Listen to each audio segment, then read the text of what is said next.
kerisnya Pangeran Mangkubumi pendiri Jogja itu kan diwariskan kepada Mbah Nuriman kan, yang pegang Mbah Nuriman terakhir. Kerisnya Mbah Nuriman, kerisnya Pangeran Mangkubumi, Kiai Sengkelat dia megang kakek saya. Kemudian dipinjam Nabi 9 ketika beliau naik tahta, karena menurut Nujum Keraton akan ada banyak peristiwa besar dari Kiai Sengkelat harus ada di keraton. Aku dapat cerita dari guru sejarahku SMA, teman main tenis, dia yang ngurusi administrasi Perbaya. Jadi aku ya turunan rojo lah. Gua diambil aja ya, diambil ya. Nanti orang cucunya ya banyak, orang tuh rebutan, boh ya sudah. Iya. Nah itu guru saya itu kan nenek itu. Guru pertama saya, Al-Quran kan 75% kisah. Ihya Ulumuddin 75% adalah kisah. Ada tentang generasi-generasi sebelumnya. Dan orang yang bercerita tentang generasi sebelumnya belum tentu kalah sekti. Rasulullah juga bercerita tentang Nabi Yusuf, tentang Nabi Ibrahim. Apakah Rasulullah kalah sekti? Enggak. Iya, apa Imam Ghazali cerita wali-wali yang sebelum-sebelumnya. Maka salah satu ciri warasatul anbiya di samping membicarakan ilmu selalu mengapresiasi generasi sebelumnya. Makanya ada doa Rabbana firana dzunubana apa? Rabbana firana dan wa ikhwanina nasabahuna bil iman kan. Itu jadi kiai-kiai itu selalu suka menceritakan kiai-kiai yang lain yang sudah meninggal. Kalau yang masih hidup kalau diceritakan agak berbahaya. Agak berbahaya nanti mungkin cepat mati. Jadi mati. Ya toh? Karena wali itu kalau terlalu banyak ketahuan jadi mati. Atau yang kedua dia nggak kuat, dia akan berbalik arah. Nah, Kiai Abdul Muhyidd itu dulu juga berkeberatan. Saya ceritakan. Jadi dulu waktu saya belum dilarang isi pengajian, kadang-kadang saya isi pengajian di mana, di tempat jauh. Di tempat terbatas kan dulu itu nggak ada internet, nggak ada. Saya cerita, guru saya Kiai Abdul Muhyidd adalah wali. Gini. Nanti lain hari ketemu saya, rahasia jangan dibuka. Tapi mulutmu itu memang nggak bisa direm. Jadi mari kita bikin kesepakatan. Kamu boleh cerita semau-maumu kalau aku sudah meninggal. Kalau belum meninggal, mulutmu nggak boleh cerita. Termasuk kalau Kiai Dem, orang cerita kayak, kalau tadi ceritakan. Kecuali kamu pengen Kiai Dem itu segera ketemu Rasulullah langsung. Wah jahat banget kan. Siap. Sisa saya itu saya menutup. Saya nggak cerita Mbak Dem, saya nggak cerita Kiai Dem. Pokoknya kalau ketemu orang, yuk Swan Mbak Dem lah, yuk Swan Kiai Dem, tapi nggak cerita. Biar lihat sendiri. Setelah beliau meninggal, aku bebas. Ya kan? Perjanjian Giyanti kan sudah nyatakan. Nah itu makanya saya punya kebiasaan menceritakan wali-wali yang sudah wafat saja, guru-guru yang sudah wafat. Yang masih hidup kan banyak juga. Tidak akan saya ceritakan, kasihan nanti. Enak, ya senang dia itu. Nah berarti kan tugasnya langsung selesai. Ya kalau sampai itu, kalau berbelok, pengono barsiso juga nah untuk dari maka itu kodenya. Quran kan begitu, kitab-kitab besar semua kan begitu. Makanya kita harus sering menceritakan. Tapi kalau mertua masih hidup jangan terlalu banyak diceritakan. Itu namanya itu mau merebut warisan. Ini humornya gitu Gus. Nah ini kan nggak ada di kitab-kitab Indonesia, Mbak. Kalau jadi kiai banyaklah bercerita kan nggak ada toh. Tapi kan kita bisa melihat Ihya Ulumuddin itu membahas ilmu kemudian menceritakan wali-wali. Quran kan juga begitu. 75% malah Quran. Isinya adalah kisah. Nah kadang-kadang itu gini. Kalau guru kita memuji wali lain yang sudah meninggal, kadang-kadang kita itu salah mengartikan. Berarti yang diceritakan lebih hebat dari yang bercerita. Enggak juga, belum tentu. Bisa jadi yang bercerita lebih hebat daripada yang diceritakan. Karena Rasulullah juga menceritakan para nabi. Apakah Rasulullah kalah hebat? Enggak juga. Setampan-tampannya manusia adalah saudaraku Yusuf. Apa Rasulullah itu kalah tampan? Enggak kan? Sebaik-baik puasa ya puasanya saudaraku ini adalah Daud. Apakah puasanya Rasulullah kalah? Ya enggak kan? Itu mengapresiasi gitu loh. Ya Nabi Ibrahim itu ya paling mirip lah dengan saya. Itu artinya yang mirip itu Nabi Ibrahim bukan Rasulullah. Kadang-kadang kan salah paham. Ya itulah. Nah Guru Sekumbul kan sering cerita tentang wali-wali yang lain. Itu kita harus paham. Kalau saya Muhyiddin ya. Makanya aku sering menceritakan itu dengan berbagai macam cara meskipun konyol ya. Keliru itu nggak apa-apa. Kita ceritakan yang dalam tanda petik itu agak nakal, agak apa itu nggak apa-apa, wali-walinya itu tertawa-tertawa aja. Tapi kalau bercerita dengan serius, dengan ini kan ceritanya kan manakib dengan serius, ya walinya serius. Diceritakan bahwa Syekh Abdul Qadir Jilani suatu ketika berjalan dan ini Syekh Abdul Qadir mendengar dengan serius. Tapi kalau kita sambil hai Syekh Abdul Qadir itu juga hai. Gampang, wali-wali itu gampang banget kok diurus sih. Yang sulit itu kalau orang fasik tuh. Urusan sama wali itu gampangnya Pak. Wah Syekh Abdul Qadir Jilani, saya dosa salah, saya minta maaf. Nggak usah minta maaf, tak maafkan. Sebelum salah aja saya sudah maafkan. Tapi orang lain, oh kamu nggak terima sampai dikuciri. Kalau kamu nggak minta maaf, makanya urusan itu paling gampang itu dengan wali, dan lebih mudah lagi wali-wali yang sudah meninggal itu paling gampang. Makanya Gus Dur saya bilang, aku senangnya bergaul sama orang yang meninggal. Urusannya ini gampang. Saya urip bisa macam-macam gue proposal barang. Nah itu wali-wali kan tipologinya sama dong, tertawa, humor, sok meden-medeni, sok nantang kerengan, ya. Oh yang biasa banget sok nantang. Dengan kabeh kau ya. Ya mungkin lah biasa mau nantang duel ya. Gojek tau iki. Ya ta? Nek wong sing radong ya, ta? Itu tipologi wali kabeh padha tak delok humor, sok tok galak, sok macam-macam. Padha kabeh wali seragame padha. Wis ngono kuwi. Sing ora ngono kuwi berarti dudu wali. Ngono. Nek tetep kowe dudu wali kowe. Nah, sampai diragukan. Ora ono wali. Nah, itu masalahnya jadi problemnya murid-muridnya nek sing gurune nasabe ra jelas. Malah dia problem padahal ora masalah. Aku ya muridnya Habib Anis toh. Ya ta secara rohani wah aku ya dijazahi Habib Anis. Apa rasa hormat takdim saya kepada Habib Anis berkurang? Tidak. Semakin saya misalnya tidak terbukti secara DNA bahwa itu tidak termasuk dzurriyyate Rasulullah, semakin saya kagum kepada Habib Anis. Karena dudu turunannya Kanjeng Nabi berarti kalau ini ndak gue nek keturunannya. Kan itu agak dudu keturunannya berarti kayak gitu.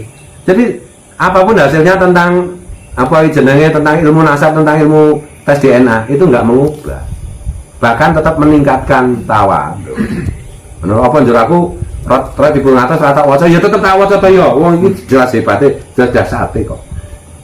Terlepas dari beliau dzurriyyatur Rasul apa bukan? Seandainya bukan dzurriyyatur Rasul, terbukti bukan, aku kan semakin kagum. Itu bukan dzurriyyatur Rasul aja bisa menyusun ratibul adat, ratibul adat, apalagi nek dzurriyyat. Kan itu nek umpama dzurriyyate ya pantas karena dzurriyyate, makanya bisa menyusun ratib. Nah itu kan. Makanya saya agak berharap itu terbukti tidak tersambung. Supaya saya bisa lebih mengagumi guru saya. Nah, umpama saya tes DNA ternyata keturunannya Sutonoyo, ya apa tuh kayak keturunannya Sutonoyo kurang ajar kalau itu. Keturunannya Kanjeng Nabi kan mesti. Seandainya keturunannya Kanjeng Nabi, ya wajar wong bojone ya pirang-pirang. Kan itu. Ya ora nampuhe kan itu hasilnya tetap tawadhu. Ngono lho. Negatif atau positif tes DNA saya, hasilnya tetap tawadhu. Itu lah orang kata mutung kok berarti om keturunan Sutonoyo mau partisan ya ora. Kayak keturunan Sutonoyo nglalengi kaya om. Ya gitu loh.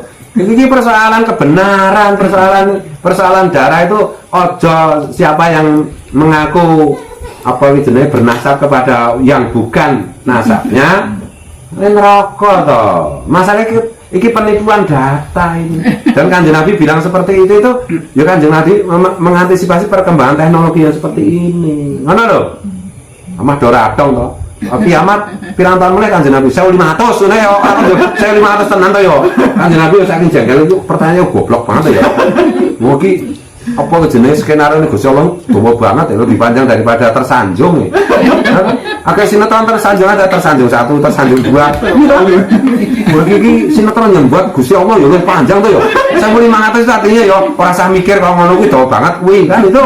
Mungkin di sisa triliun tahun kan gitu tuh. Lagi planet-planet mau ditundukkan kabeh ngono apa digawe Gusti Allah ora ditundukkan mati Kanjeng Nabi. Nek kan Kanjeng Nabi saking ya gandeng Nabi ya kan jawab ya jaga-jaga ya tetap sing puitis lah 1500. Nah itu ini mau goblok kok dihitung anak-anaknya dipakai 1500 berarti itu semene berarti kiamat kurang setahun meneh. Waduh Kanjeng Nabi ini maha jenius dipahami dengan maha goblok, orang nyambung. Lah logika kayak begini aja orang donggok ceramah gitu. orang rusak ajaran Kanjeng Nabi nek kok. Menawi paling orang yo anu sikit lah. Apa sih cerdas dulu lah. Husnudzon dulu sama Kanjeng Nabi lah. Bahwa Kanjeng Nabi itu bar Gusti Allah itu Kanjeng Nabi. Bar Nur Allah itu Nur Rasulullah. Aja diitung kaya Nur Sutonoyo. Bar Gusti Allah iki Kanjeng Nabi. Lah Kanjeng Gusti Allah Ar-Rahman Ar-Rahim, Ngafuwun, Ghafurun macam-macam. Kanjeng Nabi ya semono kuwi. Mula Raufur Rahim kan itu. Kan jadi dipadake kowe sing pendendam. Tukang utuk, tukang laknat. Terus Kanjeng Nabi siapa bilang tidak pernah mengutuk? Lho terus iki. Piye? Kowe kaya ngono kuwi Kanjeng Nabi kok diumpamakan kaya dapurmu. Ora jelas kok. Kanjeng Nabi digambarke neson. Lah Kanjeng Nabi digojeki seneng.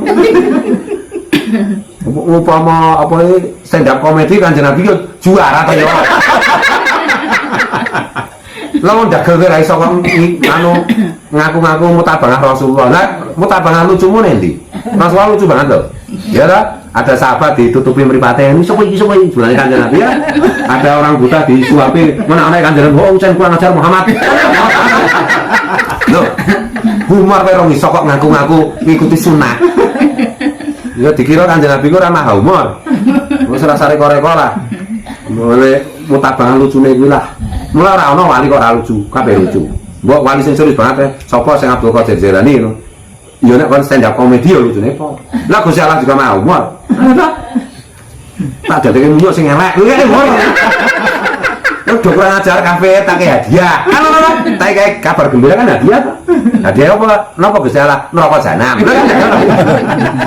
Hadiah kok neraka jahanam. Terus lucune to kuwi. Kowe nek kepethuk Ashabul Kahfi ku mesti mlayu terbirit-birit saking medine harupane medeni. Kan ora. Lagi nek dong humor iki maca Quran kadang-kadang ya guyu. Nek gandeng ra dong humor kowe serius ngungut jenggot mendeli ya ora ono. Nek wali kadang maca Quran kadang nangis kadang guyu. Iku salah ke humor. Kan iso kepingkel-pingkel. Aku biyen zaman cilik Mbah Dari yang wali Abdal itu, yang Fariqul Ngadat ya. Mau cokoran ini kadang naik kadang guyu guyu ini dan tenan ya gue sing aku nang ilmu sastra ora ngerti kok sok-sok nerangke nafsir Quran kok sik lah gitu. Quran itu kitab suci berarti sumber segala sumber humor ya Quran, sumber cerita ya Quran, sumber filsafat ya Quran, sumber ilmu pengetahuan ya Quran, kabeh iki Quran to. Ya to. Lah sing ning swarga iki sing paling dibutuhke iki awake kudu memahami humore Gusti Allah. Humore Kanjeng Nabi. Karena ning swarga anane mung cekikian karo bisi. Nek ora paham humor wis engko ora kerasan ning swarga. Lah kandhane geguyon kabeh gek isun-isun. Kemudian dosa haram. Ora kerasan kono ing swarga. Malah malaikat ngono. Lah nanti, "Mas kok kowe kancamu udah cengengesan kabeh. Kowe seru-seru. Kancamu ora ono omah ra kerasan. Nanti sing cocok kono kae." Mene malaikat. Lah main filmnya ana casting to. Ini jadi tokoh apa? Oh, iki tokoh antagonis, oh, iki protagonis, oh, iki dadi bandit, oh, iki dadi dukun. Kan ana anune to. Lah mlebu swarga ya ana castinge lah. Nah, karo Ridwan. Nanti kan Mas kok wis soal iki gene bungok-bungok kon. Lah ning swarga iki ana bungok-bungok terima tanggamu kok do kaget. Kok nanti sing ngono. Muni Malik ana bungok-bungok kabeh. Yo siap. Nang swarga iki guyon sih. Keguyon karo ngombe mangan ngono cekikikan. Humor-humoran ngono lho. Kowe kok malah serius main musik barang. Musik am. Ini swarga iki musik-musik. Kowe ora kerasa, kowe nang mbok-mbok karo jere-jere sing cocok nek Malik iki. Kan dote jeri to. Lah gimana iki ora mereka, lho. Hadis ndi? Lawatan sesat kuwi. Sidi-sidi sesat. Lah ning swarga ora ana ning swarga. Kowe sesat. Kok murtad ora ono. Kabeh omongane ming anu salam-salaman sih to. Nyenengke to, mbungahke ngono ya ora ono tuduh-menuduh. Mosok ning swarga lek jagongan ngene apa jenenge ngombe khamr terus Lu wis sesat nek kono carane ora ono. Mulane sing tukang nyesatke iki nang neraka. Kowe mbiyen ngono sing nyesatke. Paling nyalakan nek gone ning ngene wilayah si Malik. Nang Ridwan ki ra ono. Ono ning sante biyon. Salah kena ora kena yang penting biyon. Wes ana, wes murtad, ora ono. Ning swarga ngono ki ora ono. Mantar kasalah kamdan pakot kafar itu ya. Itu kok hadis mana ya? Coba ninggalke salah sengaja itu berarti teman-teman kafir. Itu kan berlaku sejak zaman azali. Kanjeng Nabi yang ngendikake ketika sahabat hobine salat kabeh. Zaman rung salat jaman anu yo Kanjeng Nabi ora dikokong kita ya. Makanya ngendikan ki mbok yo didelok situasi. Kanjeng Nabi kok kabeh ndelok situasi. Gusti Allah nurun ke ayat Quran ki yo nganggo situasi to. Nganggo asbabun nuzul yo. Wah ndo waton iki. Nah carane ngene iki bubar to. Gusti Allah waton nurun ke ayat perang to. Padahal iman lho kok iku bubare carane kok. Kok ora belajar saka Kanjeng Nabi ngono lho. Kanjeng Nabi ora kesusu akon salat kok. Oh, ana sing tukang mabuk, sing tukang mabuk kae to.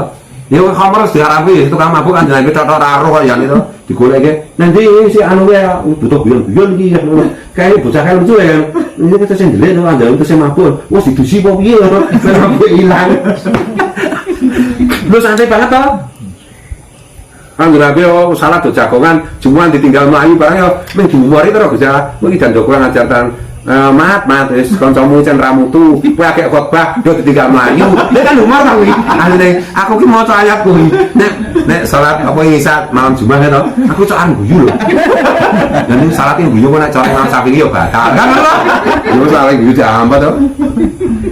Akeh kowe akeh ngadeg khotbah mado minggiat kan lho. Bisa lagi. Aku bayangin kan jenama khotbah digawe cak dan dicak. Tapi omong iki serius, gila wedi. Dadi niki waduh, horor aku. No hadis Kanjeng Nabi anu apa ya hadis tentang salat ki jagongane kawula marang Gusti Allah. Mula aja jagongan dhewe. Kan ana sahabate Kanjeng Nabi salat do jagongan. Aku bayangkan kongtian. Oh, mau di. Oh, akeh sampe. Kanjeng Nabi jagongan. Woi, biangane rotok tenan iki.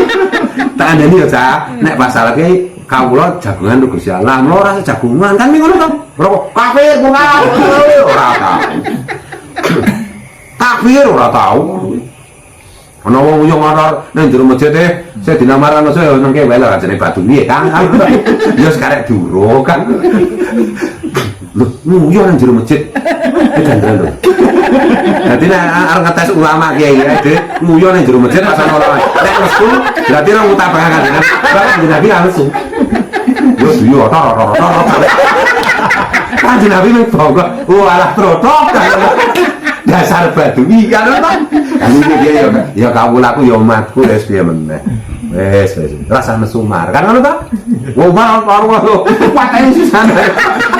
Ini biar ngomong mar. Wah, aku kan ajar gue orang ngomong motor. Ayo sih kan jenenge badui cemar. Ya toh? Mulane ulama-ulama kan dong aku mutabah Rasulullah. Ya toh? Dites. Ane kowe nguyu wae. Nek mestu, kowe ora ngikuti sunah. Soalnya kan Nabi langsung. Ini ya alasannya aku ngikuti Sayyidina Umar. Nah, kita itu perlu mengeksplor apa yang berbagai kemungkinan untuk lebih memahami sebenarnya ini yang dikarsake Kanjeng Nabi iki. Kalau kita wis apa-apa wedi apa-apa kok ndak salah ndak dosa ndak kuala ndak anu wis modaro wae sisan. Ora asik urip ngono iki. Gusti Allah wis ora cocok ngono. Ya ta? Sinetron pemainnya wirawiri oleh kata wis iki rasa digawe peran pakene adegane ra menarik ngono ta. Malaikate anu to Gusti Allah niku bocah iku ora menarik blas ngevlog ra gelem. Aduh nak gelem kok dipersekusi ramutun nek Gusti Allah. Kon megah kula nyaketi amale ming bola-bali menang. Ora ana adegane ora gonta-ganti, catatane ora ana pergantian. Jelene Gusti Allah. Kowe usahamu piye kat? Pateni mawon yo. Lha nek adegan iki cok main musik, cok ndangdut, cok getak-getak. Oh, kok jenenge cok maca selawat atau cok tahlilan ngene-ngene. Ibu api kat mulai kan menarik nih adegan ini. Entah ganti bojone barang pirang-pirang seru orang jelei. Kok terus kan di dawak umure lagi salah. Menurut saya seru iki ya. Nek sik kuwi oh jelei kuwi. Ini guyon lho. Lah. Aduh, sekali. Ayo mbok gawe acara warna-warna. Saya gitu. Tapi orangnya dede